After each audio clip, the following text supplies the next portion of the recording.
Hey Damini, Yes. Sunny. So now you two are part of this session, right?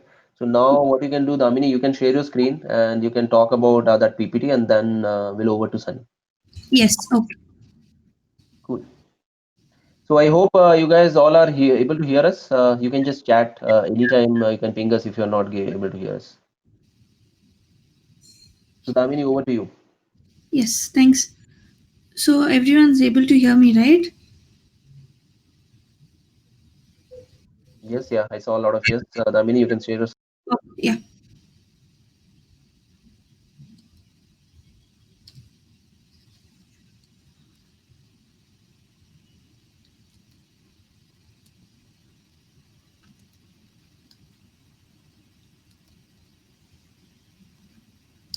Hi everyone. Welcome to JavaScript Meetup number 44. Since it's COVID time, we have decided to have it online and not to miss out on any meetups. So this is the first meetup in June. So the sponsors for today's event is Deep Source. So they have been the sponsors for May as well as June's meetup. So I'll give you a brief on what we are, what we intend to do, how strong our community is, and how you can contribute to JavaScript events. So I'll start with what we basically are. So ours is a community of passionate web developers. So on Meetup we have 700.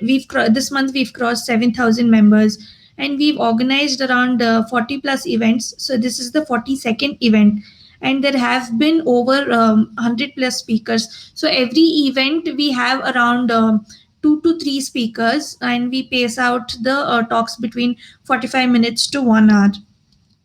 So, what is this meetup all about, and why do we have this?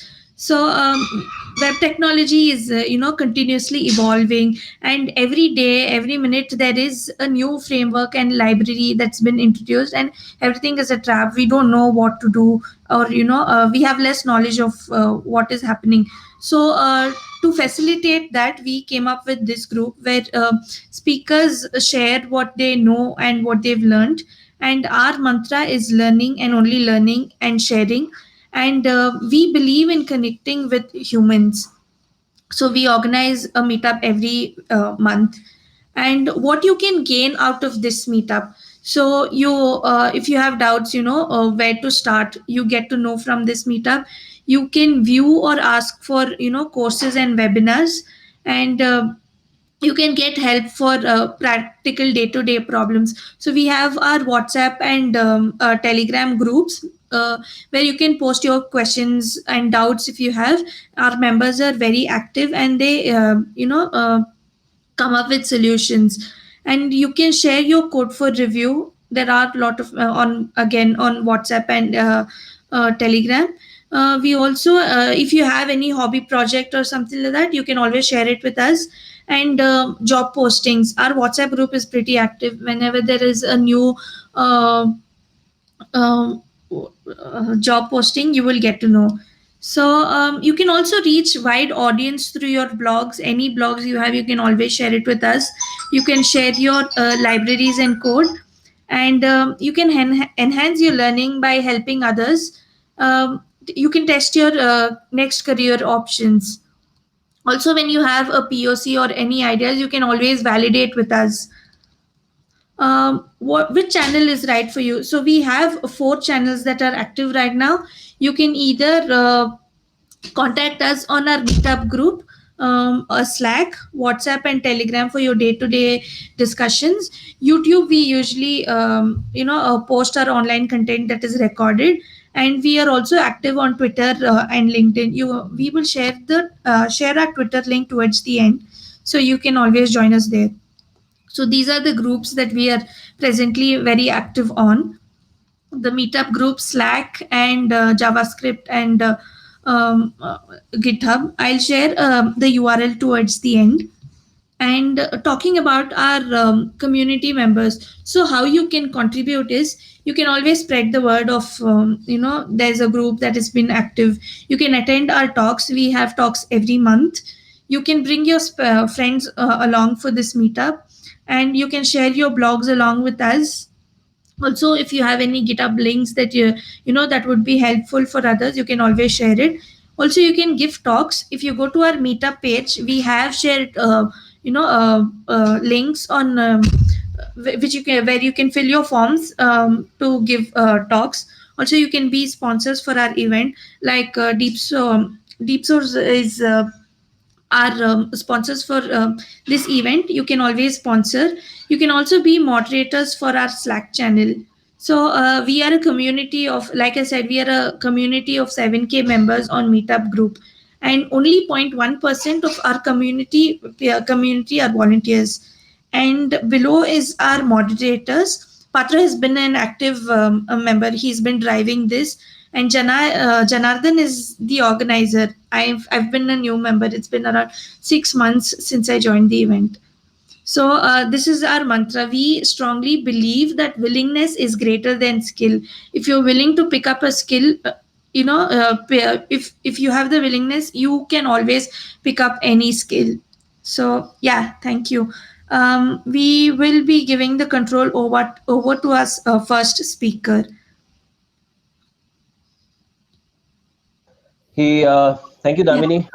So that's what we are. So over to you, Sunny, for our first talk on. Yeah, thanks, Pedro. So, hi guys, hi everyone. My name is Sunny, and this is my second talk in this JavaScript meetup. Thank you so much, organizers, for having me here.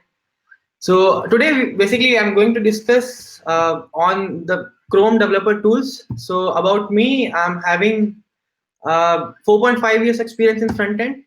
So today we are going to discuss the developer tools. So I'm taking my video down so that you will get the good bandwidth. My voice is clear, guys. Yes, it is. Yeah, okay. So I'm sharing my screen. Let me know if you see my screen. Yes, we can. I think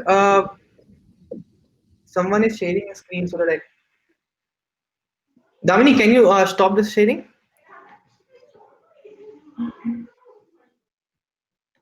Yeah, I Yeah, did on behalf of Damini. Sunny, you can. Yeah, you can share now. yeah, no. So let me know when you see my screen, guys. Yeah, I think I can see it. Yeah, I saw a couple of years also from. Yes, Okay, it's okay, okay. So let me explain you why this is important. So being a front-end developer, debugging skills is a must. You should know how to use the debugging, how to debug the code, how to find the bugs, how to resolve using developer tools. So from my 4.5 years experience, I am using this tool, and this is a very effective tool other than any extension. So I'm today I'm going to explain like this developer tools, how you can access this using F12, or you can go for a right click and inspect. Right click and go to the inspect, or we have a control option I for Windows, and command option I for Mac. So what we are going to discuss today, basically, what is Elements Console, what all these tabs are, and what are the advantages. So I'm seeing the chat. If you have any questions, please drop a message in the chat. So I'll respond at the same time. If you have any doubt, or if you want me to repeat anything, let me know. Okay, I'll give you every command, and I'll give you the every tricks how you can see the shortcuts. So basically, let's start. Yeah, so Sunny, can you like enhance the zoom a little so that it Yeah, will yeah, yeah, be, yeah. yeah. Guys, you have any question? We have a different questions tab. Like you see chat tab and a question option, so you can go to the question and you can post questions so that it will be different from chats. Yeah, Yeah. So Sunny, my go ahead. screen is clear. It's visible to everyone. Yeah, it's better. yes, yes. Okay, okay, great, great. So let's start. So let's see for the shortcut thing, how we can get the shortcuts. Like, so we have a setting option here. So what you can do, you can go to the settings, you can go to the shortcut, and you can know shortcuts according to your OS. If you are using Windows right now, I'm using Mac, so it is showing me for the Mac shortcut. So this is a pretty basic thing. So let's start. We have a console, we have a developer tool right now. So right now it is in the light theme. Few developers know likes the dark theme. So how we can access the command panel? We should press Command Shift P. This, if you are in Windows, you should use Control Shift P. What you can do, just search for dark theme. So this is a very very nice trick in console. Some developers uses the dark theme frequently. So like VS Code is providing a dark theme nowadays. So we can switch to any theme. Can Command Shift P and sorry Command Shift P and light light theme. We can switch from light theme to dark theme. Then we have we are seeing the dock, right? We are seeing this panel. We say it's a dock, so we can move to the left, we can move to the right. So usually they have given an accessibility thing. You can again move to the Command Shift P. This is a very nice feature. I'm using this frequently, and I have saw so many developers, they are using this feature very frequently. They're not using mouse, they're using the keyboard very very frequently. So Command Shift P or Control Shift P, what you can do, just dock to left. If you see it, it moves to the left. Again Command Shift P, dock to right. Again, I like the bottom one. So Command Shift P and dock to bottom. So let's see what is there we have in console. So we have this thing. We have a select an element.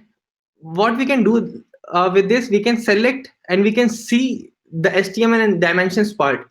So right now it's showing like we have 109 pixel top and bottom, then right is 0, then left is 0. So we can see using this option. We can select an option, we can see. If you can click, for example, if you clicked it, it will navigate to this part. So we have a different other approaches as well for this. So let's see what all things are there. We have a console, we can do some calculation. We can use this as as a calculator. Then we have what else we can do. We can use console.log to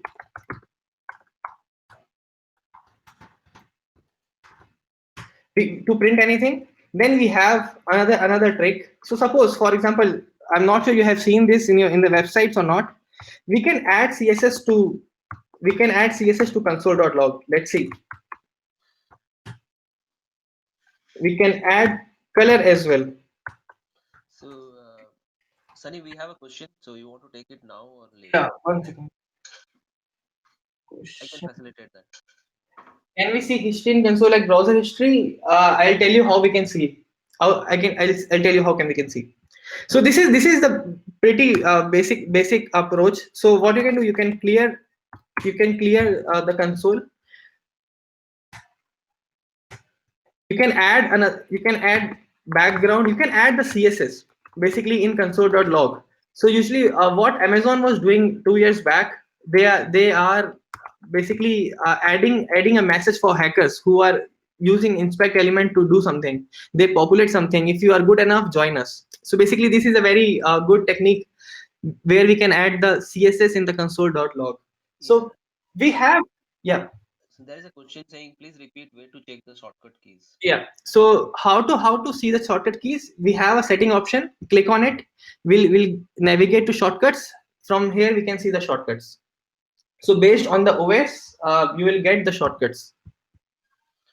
Okay, one more question. One has raised an hand. So can I take now or at the end, Sunny? How you want? Anything is fine. Maybe I'll ping you guys. Like I'll let you know Sure. what will you write in front of text. Yeah. So it's a percentage C. It's a percentage C. Let me zoom it more. Yeah. So this is a pretty much a nice trick. So we have others, like we have a warning. So in console, so usually what things we need to do as a developer. So suppose for example, if you want to print anything in a console and if it is a warning, console it using warning. Don't use console.log. If you want to print anything as an error, any message as an error, so you can use console.error. So this will benefit for you in debugging. Then we have let's say one nice trick. With control K you can clear the screen directly without using control K is for clear. Okay, so let's say we can create a function. Let's say how many of you know about it. So this is a function where I check if it is even or not. If you test your code, if you write test cases in your code, so this is a very pretty much easy thing to check, like if it is failing or not. So what this code will do, let's say I'm calling this is even, so 2 is even, right? So it will not throw an error. So if 21 is not an even, so it will throw an error. So it will print only when the condition will return false. So right now 2 modulo 2 is equal to 0, true. So it will not assert. This is a new feature which Google Chrome has given in the console object. So this is a assert we should use when we are going to debug.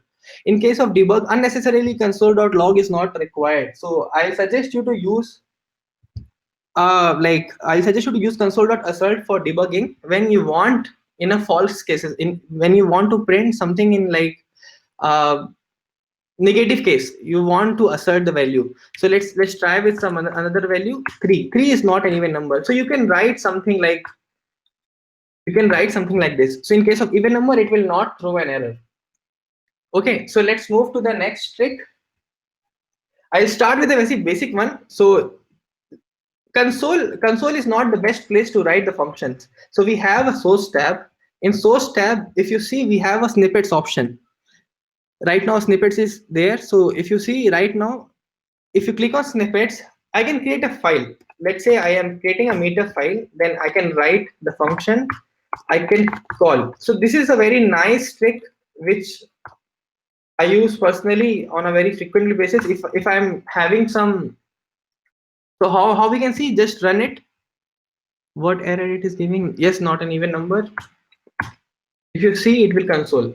So this is like this can check your functionality. If it is failing, it will throw an error.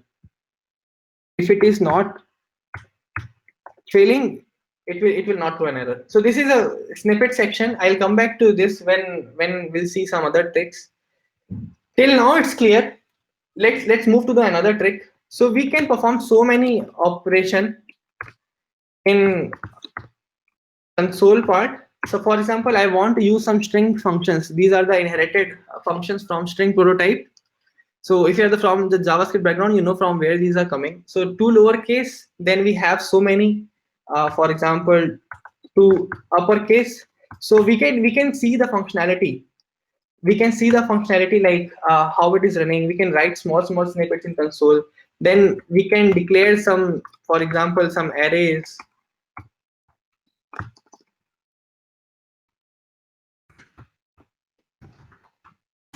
This will what this is an array, right? So we have a new functionality in Chrome. So dollar underscore. So what dollar underscore is doing, dollar underscore will print you the last, this will print you the last returned value. So for example, last returned value is this array. Okay, so dollar underscore, we can perform the operations. We can perform the operations as well. See, dollar underscore is pointing to this array, this which is the last return value.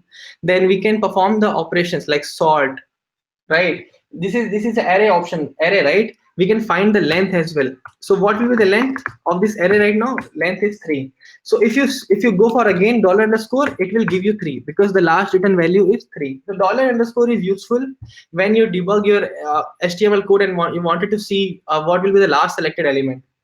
Then we have, let's do some practical thing. So for example, let me move to LinkedIn.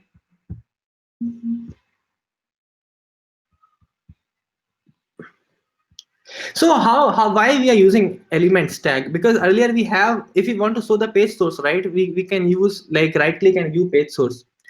So from where we can see the application, what source code they have used. But nowadays they are using the if you say nowadays they are using a single page application, so we cannot say a full code in using view page source.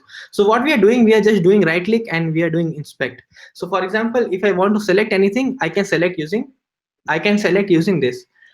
if you want to use some device simulation, you wanted to see how this application is looking in the mobile. So what you can do, you can toggle your device and you can see like this.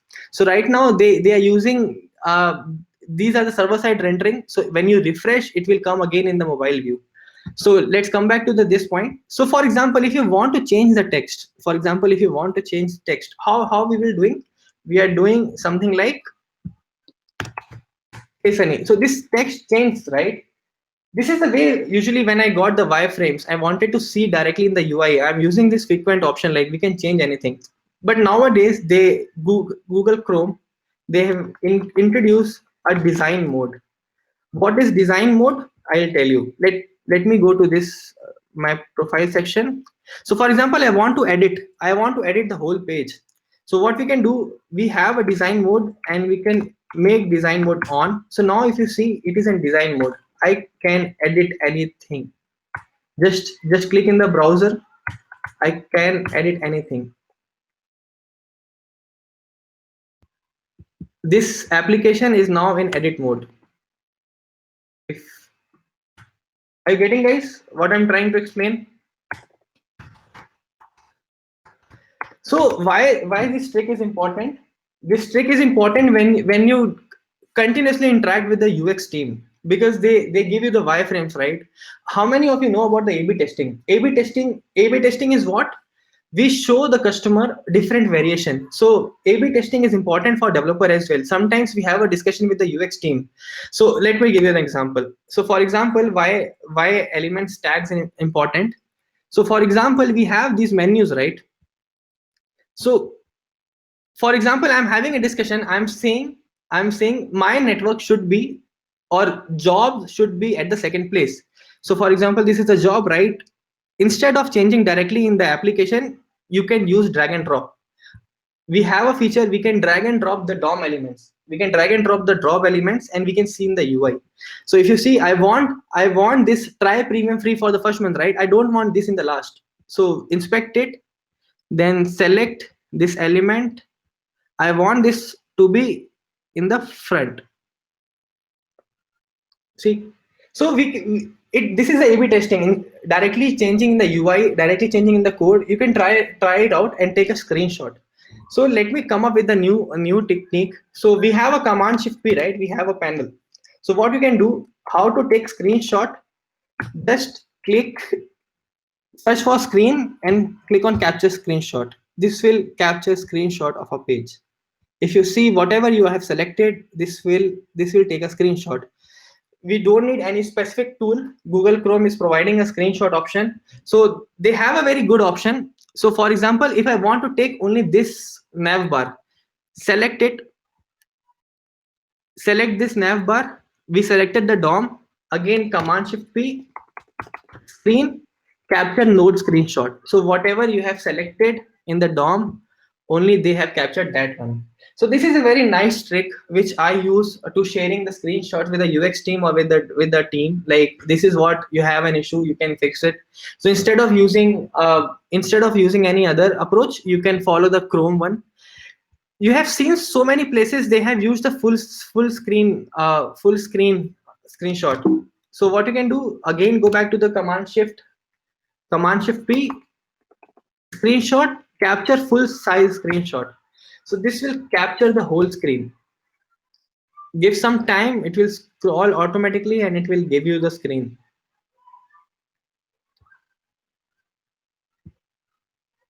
Yeah. So if you see you have it has given you a whole LinkedIn screenshot, whatever is there in the DOM right now. Guys, you're getting it? The functionalities. Let me know if I am too fast. Yeah, so Sunny will break now. So if anybody has question Yeah. at this point of time, they can raise their hand and they can ask. So this will be a logical point where we can ask question, and then again we'll flow. So some Janil is asking why undefined is displayed every time. That is the last return value. So Chrome is printing the last return value. So you can assume dollar underscore. It is printing the value of dollar underscore. Will it capture the whole page? Yes, it captures the whole page. Yeah, so even there is a ask, what will happen if I take a screenshot of lazy loading page like Lazy Instagram? loading page. So guys, whatever things are there in the DOM right now. See, if I scroll down, my page will again load that post. Right. If I go in my home screen and if I take the post screenshot, it will again load. Right. So whatever is there in the DOM at this point of time, it will take a screenshot of that screen. So what you can do, if you want a screenshot for the whole thing, load it. Right. So let's say let me give you the another trick. So for example, I don't want this post to be captured in. I don't want this post to be captured in my screenshot. So what you can do, just select it, select this post. How we can select? For example, I have selected this. You can press H for hidden. You can press H for hidden. It will add a visibility hidden. But this is basically like what you can say. The height and width will be the remain same. Only it is not showing. The opacity is 0. We have a tag visibility hidden. So DOM element will be present in the DOM, but it is not able to show. Okay. So someone has commented design summer like design mode is equal to on. So why design mode on? Earlier we are also having a trick. You can do document dot body dot content editable. You can enable things using this as well, right? You can comment the things using this. So if you see, it will not persist, guys. This is not a cross-site scripting. This is only for their local thing. Okay. Our server-side rendering pages are not responding. I'll give you. It is responsive, but I'll give you the answer in the last. Like remind me for this answer. This is not related to Chrome. I'll tell you. Okay, so let me refresh. Let me come back to the normal thing. So I was telling you. So right now, if you see, right, so many warnings are coming. You see, right, even big companies are using the console.warn strategy to show the warning. So what you can do, you can disable the warnings. So after this, warnings will not come. If you want, you can remove the verbose. You can remove. Let leave it error and info. Okay, so let me refresh this page and it will only show the normal errors. Okay, so let's say what we have seen just now. We have seen how to hidden an element. So let's say like this. So this is the side one. I want to be hidden. So this is a hidden, right? It is having a gap. It is having a DOM in the UI, but it is not showing it. What you can do, you can write a display none property to remove it completely from the DOM. It will not take space. It will not take space in the UI, or you can delete it completely using right click or delete element, or directly press delete key. So let's move to the next thing. We have a very nice trick to select the element. So for example, this pointer is used to see the height, see the configuration of the particular what you can say, the element. Like this class is, they're having the class feed identity module underscore member, then they have RGB color with opacity 0 0.9, then they have a margin -12 -12. So they have, we can see using this. So what we can do, for example, we can go to the elements tab, we can hover it again, and I want this whole element, I want this whole div. So for example, this is a side, right? This is a sidebar. So you're observing $0. You're getting the $0, right? So what is mean by $0? They're saying this element is equal to $0. So let's see what is $0. I click right. I am writing $0. It means it is pointing to aside. Whatever you inspected, the last one, last inspected value, you'll get the element. If you see, if you hover it, you're getting this. Okay, if I'm hovering this, for example, this part, so now $0 will be this part. If you see, $0 is pointing to this. What will happen if I want to see the previous one? What you can do, it moves to $1 again. So it is a queue, it is having a queue of $0 to $4. It is having a history of dollar like 5 elements. So let's say $1 is pointing to this. Again, if suppose I'm pointing to home section, it is pointing now. $0 is pointing to home. $1 is pointing to write an article section, and $0 is pointing, sorry, $2 is pointing to outside. So this is a very basic pretty thing, easy thing. Okay. So for example, we have this is clear, right, guys? This much is clear. Okay. Okay. So let's move to, we have a jQuery, right? In our applications, we have a jQuery dollar thing. Similarly, Chrome has given a functionality of dollar by which we can debug the thing. So let's find how many H1 elements are there in our application. So we have an H1, right? We have an H1, but it is hidden. If you see, it is hidden from the UI. So why they have done like this? We have this tag and it is hidden. So let's say, if I want to go in inspect in element section and wanted to see where they have used it, so what we can do, we can write inspect and we can write dollar h1, and so this is an inspect function. It will directly take you to the elements tab and it will point to that place. So are you seeing this, guys? In the code, the h1 is available. So why they have, anyone can answer like why they have made it hidden? They have the feed updates. Anyone knows like why they have make it hidden? It's just for SEO purpose. Okay, screen reader. Yes, it is for screen readers. And this is for accessibility thing, right? So let's say, what is there? So suppose, for example, if I want to remove the class, they have written the class, right? Because of this class, because of this class, we are not able to see this text. So what we can do, either we can remove this class directly by double click. The best approach, click on this class CLS section, remove this class. So automatically they remove the class, right? So why they have given for accessibility thing, so that if someone is using the screen reader, if someone is using any A11Y like accessibility thing, so they can know this is the feed updates. It will speak out. This is the feed update section. So if you can see, this will be available throughout the application. So you can add a new class as well. For example, how you can create a new class in your local system. Click on plus. Let's say I'm adding a blue class which is having a color blue. Okay, how to add in this element? Go to the class section, just write blue. You see, you are able to see the class. So instead of adding double click here, you can use this class feature. Okay, so this is the dollar thing. So dollar is similar to, if you see, document dot query selector. This is basically for document dot query selector. We have dollar dot query selector all as well, right? So for that, what you can do, just double dollar and you can write.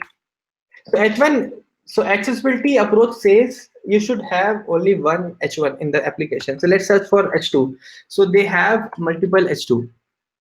Okay, so they have multiple H2. So for example, let's say this one. Okay, so for example, I don't know where it is. I'm not able to get, like, it is pointing for the upward direction. Are you able to see in the top? It is showing it is in the upward. So what you can do, right click, scroll to view. There is a very nice option.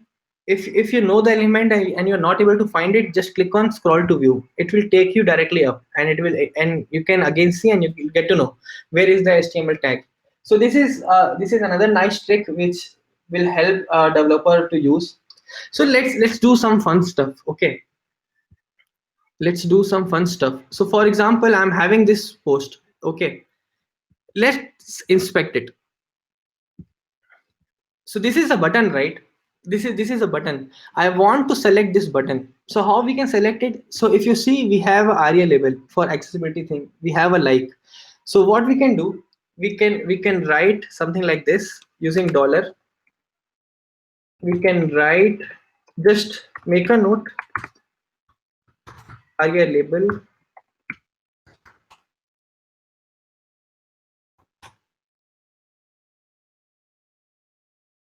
1 second, let me see what is wrong. Okay, 1 second, yeah.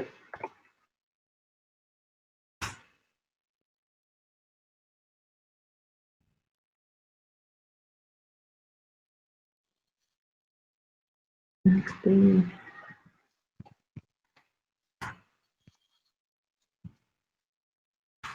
me refresh it.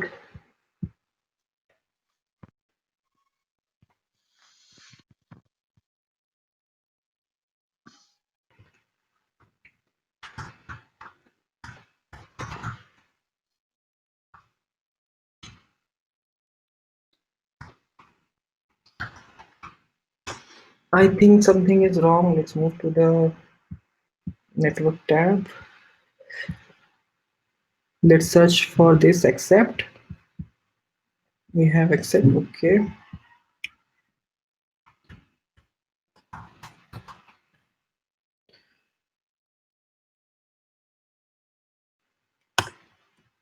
DOM failed execution. Accept is not available. Select. You need to check inside that square bracket. Oh yeah, I'm missing that. Oh, 1 second. Yeah. So for example, I'm having, let's come back to the like one thing. The typo thing. So yeah. So if you see, right, it is pointing to this like. So what we can do, we can perform some, we can test some application using this. If you see, I can query select and I can perform like. I can deselect. So this is when, so I use this application usually to debug the application. So it will like, it will unlike. So let's say, let's automate something using double dollar. So for example, we are having this accept, right? So what we can do, if you do double dollar is for document dot query selector, all. So for example, it is giving me a three buttons. If you see, we have this accept, this accept, and this accept. It is pointing to three accepts. So what we can do, we can write something like dot map, then we can iterate it. For example, we have element. So usually how these automations are happening in the console, you can automate small things using these dollar thing which Chrome is providing. So for example, just focus on these things. As soon as I click, it will accept these three requests. It will perform the JavaScript execution. So if you see, I got three connections, three connection accepts. So we have a very nice trick. So let's copy this. I'll tell you how more we can do with the Chrome thing. So for example, I created a new accept.js. Let's write it. So dollar, I told you, right? Dollar underscore is basically document dot query selector all. Okay. So what you can do, just copy it. First of all, put this whole thing in if you know immediate invoke function expression. So what you can do, just copy this functionality, write JavaScript behind it, copy it in the bookmark, add a page, demo accept, replace this link with the text. So if you see, I'm having another three requests. What you can do, just as soon as I click on it, right, it will execute the code in the current page. So as soon as I click, it should, or it is giving me any error. 1 second. Okay, so query selector is not returning map. Okay, so what we can do, we can use for each.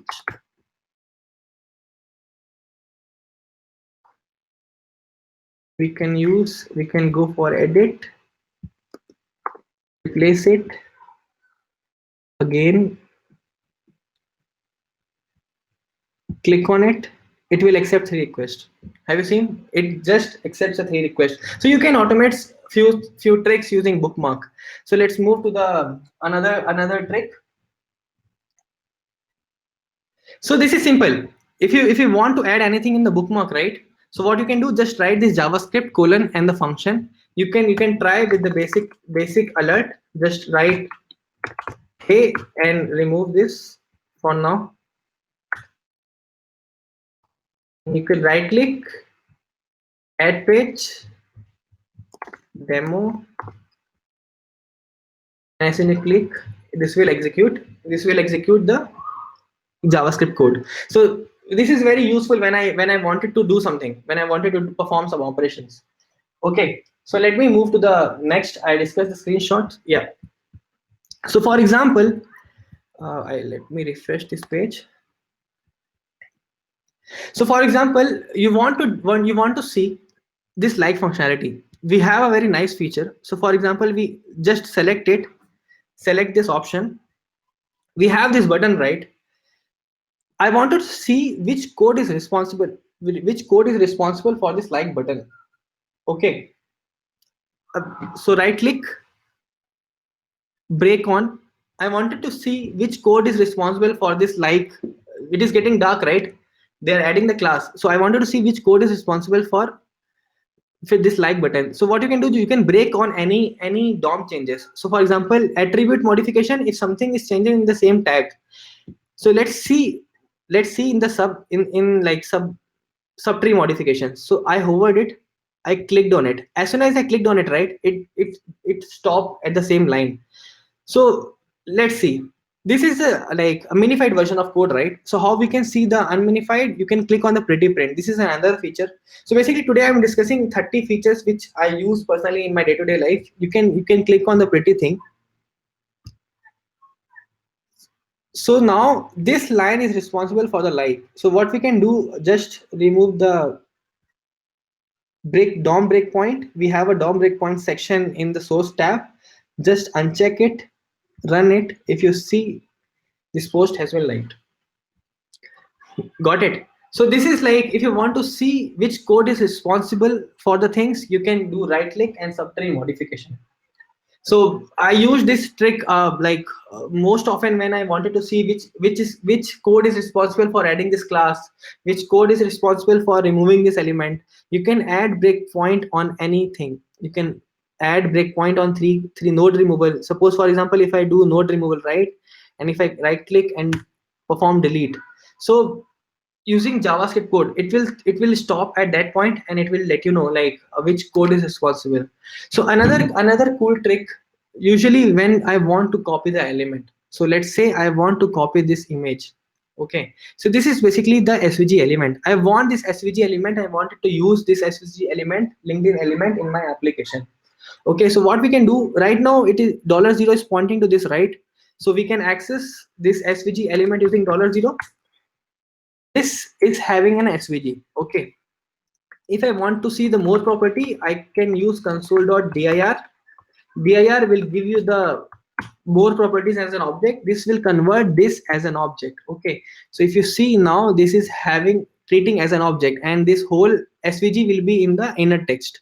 So this is what we can see the elements in the like the object format.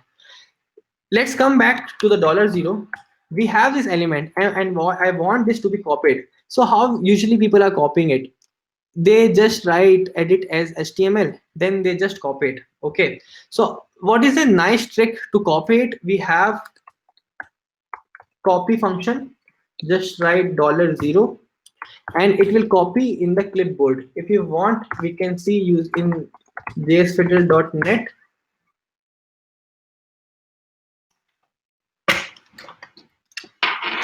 We can see in the jsfiddle.net and we can paste it and let's run.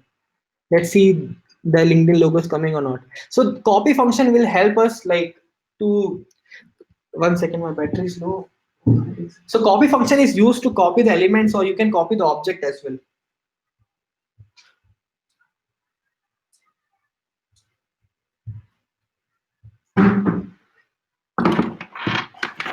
Anyone is having question till now?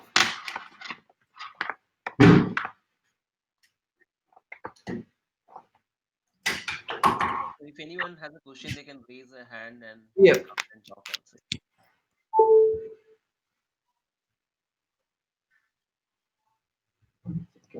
Can you do the yeah. Okay.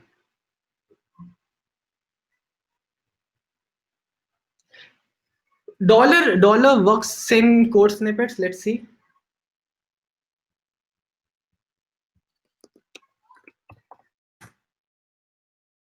You see, dollar works in code snippet. $0 works in its code snippet, but it is not working in like bookmark thing, because $0 is the browser thing. Okay, so let's move to the next approach. I'm running out of time. So this cool notifier, I have created the same thing with JavaScript. So I have just added a time, and it will notify me on a frequent basis.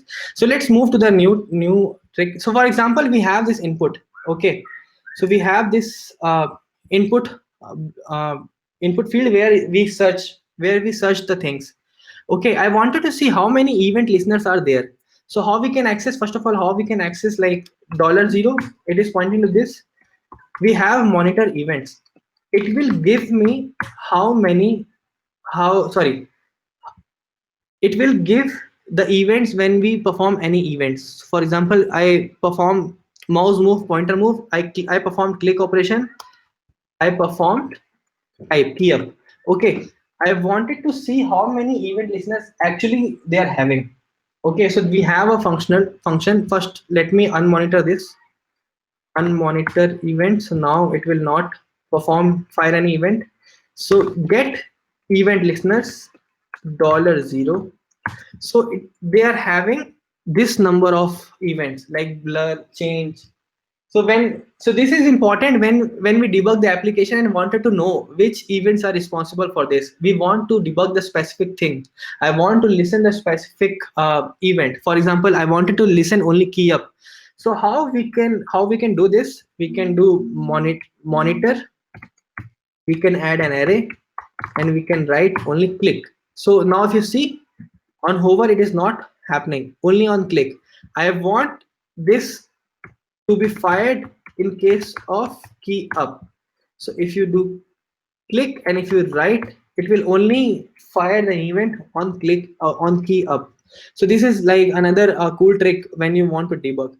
So at the end you can do unmonitor event. So after that it will not give you.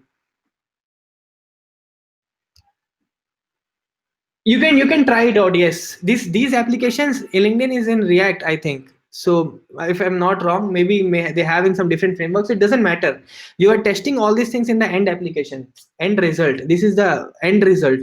So you can use to debug the things. Maybe key up is not working. So for example, let's say Amazon. Okay, we have the same thing. We have the same thing as a bar, right? So if I wanted to test, they have an ID. So we have another approach. If you go in the console, are you seeing this create live expression? Click on it and write this value. Okay, again edit, just write dot value. So as soon as you write anything, it will test you. If you want to test any input field in the UI, I'm telling you all this debugging approach for the developers thing. So if you want to test like your input is taking the value, if your event listener is listening the things, so you can test it out. iPhone 11, iPhone X, you can listen the things. You can listen the things in sources as well. See, this is another cool trick you can add. So if I add anything, if it will give me the value, you can debug the whole object. This will tell you what is the value. One second, definitely we'll get the value. Yeah, you're getting this right. So we can debug any variable, anything in an application. So usually I explained you like $, so you can scrap the things, you can scrap the links using $. So you can try it out later. Let me go through the another tricks. This much is clear, right? Black box, we have a black box thing. So I'll come up on this. For example, you want to do black box thing, we'll get the option. I'll tell you black box thing. Someone has asked. So let's move to the next approach. Sunny, it's a time check. Like How much So more time you think? just 5 minutes. Let me cover one important thing. Sure, sure, sure. Okay. So for web developers, we have a very cool trick. So for example, we have this application. I have created this application where there is a circle, and let me see the source section. So from source, if we navigate to page thing, we have index file and some css file. So if you notice, there is a very basic element. We have a div with circle and the class. So if I wanted to see which the coverage of the basically the application, so what we can do, we can just go to the command shift p, and we can type the coverage, show coverage. Just refresh it. If you see it, it is showing me in the css file like 114 bytes are unused. So if you see in the css file, it is showing this class is working, this circle is used, but these red things are not used. So you can remove the unused unused css from your application. So right now I'm using the bg blue, right? Let me come back to our application. I can write bg red. Let me refresh it, clear, refresh it. If you see, these two classes are used, so you can see the coverage of your application. Just go to your application, run the coverage tool. How we can get it there? Command shift p and coverage. So you can see the coverage. So right now, if I'm seeing, if these two are not covered, okay, so we can remove it. We can remove it from the application. For example, green I am not using, then I'm not using yellow. Let me go back to the application. Let me go back to the application again, run it. If you see, still 9 bytes are there.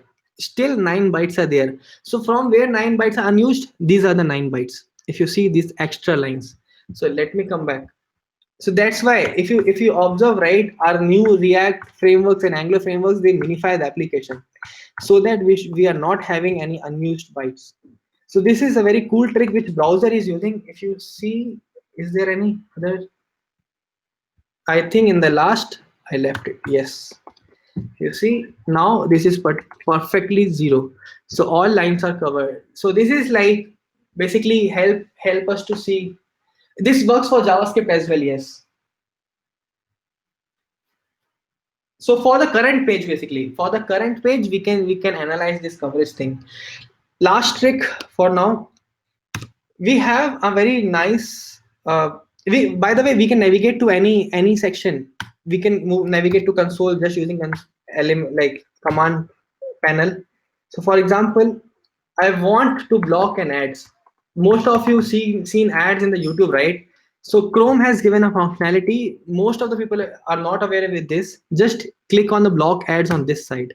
So what it will do, it will not show any ads. It will fail all the network calls. So this is a very nice trick. Instead of using some add-ons which takes our data, so you can show ads on the sides, or you can block ads on the side using developer tools. I think I'm running out of time. So maybe next speaker can start with this. If I'm having time, maybe after that. No, no, no. So we'll wait for 5 minutes and we'll give everyone to ask questions. So if they feel any of their question is unanswered, so they can raise their hand, they can ask question, or they can type in, then Sunny will answer that. Yeah. So this is the basically I'm planning for the web performance session. So these tricks are important for web performance, so that you can analyze, you know how to run the inspect tool. So I have covered a very little tricks. We have a lot of things in the Lighthouse and the network tabs. So let's see if you like the session. We'll have another one. We'll use CSS module, improve the coverage. CSS modules. See, Webpack, we have so many build tools. Like Webpack, we are having the Gulp, we are having. So by that we can do it automatically. They'll do. But how this coverage is happening? It is happening because of render tree. If you know the render tree, there is a concept of render tree. We know the DOM tree. We know the CSS object model tree. So what is a render tree? If this class is not available in the render tree, for example, if I come back again, if I remove this, it means this class is not available in the render tree. So that's why it is giving you unused. That's why it is giving you unused. it is not, it is saying it is not covered in this file. Anything else? Any other question? Yeah, so can you suggest some docs where you can go through all this? Uh, Doc, there is no actually. If you go for the developer tools directly, we have a developer.google.com, right? Yeah. So something like this you can explore. Chrome developer tools, home. You can go. You can explore the whole thing. But yeah, people are not reading it. Everything is mentioned in the doc. So any features they release, they add in this doc. So maybe I'll share this in the chat. Yeah, so I have seen so many developers, they are struggling. They are struggling with the debugging things. They don't know how to debug. Even they have written the code 3 months back. So debugging skills is very important. How to debug in someone else's code. So you can use this link and you can read it out more things and let me know if you got any new trick. There are so many thousands every day they are releasing a new functionality. So they have a Canary, they have a Google Canary. They have a Google Canary. This is what before releasing a feature they're releasing in this browser. It's the same Canary browser. Yes, it's the same browser, but before releasing in the prod, they're releasing in for developers. So another thing we have inspect, right. Go to the settings. Then we have experiments. These are the features which are going to cover in the stable version. So you can use and select and you can try these functionality. So for example they are giving the source diff functionality. You can like git. So you can use the future features which are going to come. So they are going to add this black box JavaScript names and timeline. So these are the future things which Chrome is doing, but they are releasing for the developers so that they can find the bugs and report it for this. okay, so there is. So, guys, any question you can raise your hand, then you will get a chance to talk directly, or you can type a question. So just wait for a minute. Yeah, rendering on server side. So let's I'll explain in details in the last. It is a very big topic. Half of the crowd will not understand what is server side. So I'll explain with some examples. Don't worry. Okay, so if no questions, then what I'll do now, I'll sorry, who's speaking? Sunny? No, not me. Yeah. Okay. So cool. So what I'll do now, so I'll end this session. Once I end this session, you guys will go to the lounge area where so we'll give a 5 minutes break in that lounge area, and then in another 5 minutes, 12:15, I'll start the next session. So where the Avas will be our speaker, and that will be on ECMAScript, how to read ECMAScript better. So don't worry about the recordings. Recordings I'll be sharing at the end of the entire hour meetup session. So I'll be ending the session now, and we'll go to the lounge area. Lounge area, you can do connect with other attendees, and then I'll start just in 5 minutes the session where the Avas will be talking on ECMAScript. So, Okay. Padra, just one clarification. So, we'll be starting the event at 12:20, is it? It's 12:13 now. Okay. Yeah. So we'll be starting